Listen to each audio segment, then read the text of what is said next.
arborist, a name that pointed more towards a tree and the knowledge around the trees, not just landscaping and cutting grass, etc.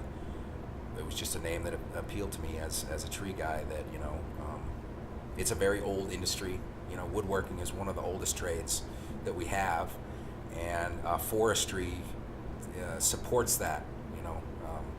Without one, there isn't the other. I don't know how it happened, but I ended up being in both worlds. So as an arborist, I run chainsaws and I climb and interact with trees all day, and so all day I'm looking at some kind of a piece of wood. The two are so intertwined now that I don't do one without the other. In the course of performing your duties as an arborist, you have to move around in a huge plant, the largest plants on the face of the earth. I have a lot of respect for what the material is and where it came from, and what the story is of that particular piece of wood, of material. We all know the story. Adam and Eve in the Garden of Eden. Adam ate the apple, so did Eve. They got kicked out. They're banished. They're done. This is the consideration of what actually happened during those moments of they're banished. How much time elapsed from living in paradise and only knowing paradise to now being in this other world that's not paradise. And how are we processing that?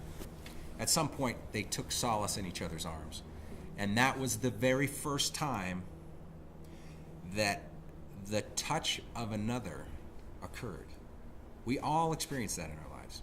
And it's all a life-changing moment for all of us, regardless of the circumstances around it. She gets to experience all of the pleasure that all of humanity will ever experience. 28 days it takes this to happen. I'm going to create 28 sculptures that are basically snapshots of her hallucinations, her experiences. They're not hallucinations, they're experiences. The other character in the story is the tree of knowledge of good and evil, the tree of knowledge. The tree knows everything. That's what it is. It knows everything. It records or has recorded everything. All of the descendants of the tree of knowledge of good and evil, the trees of the world, there's some small fragment of that knowledge of what Eve experienced and what everyone in humanity has experienced. Those fragments are there in today's trees. Trees are very cryptic. They do present a lot of their story to the trained eye, but in order to get that, you have to look at a lot of things that are very subtle. This is from a 100-year-old tree, from a teak tree from Thailand.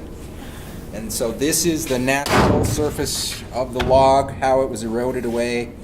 And I cut and carved this part of it that I hand bent that. This is out of a water valve. I think trees are aggregators of energy that doesn't end when the tree is removed from its roots.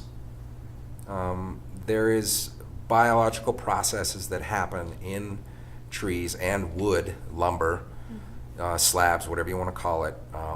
Those biological processes continue after a tree is harvested.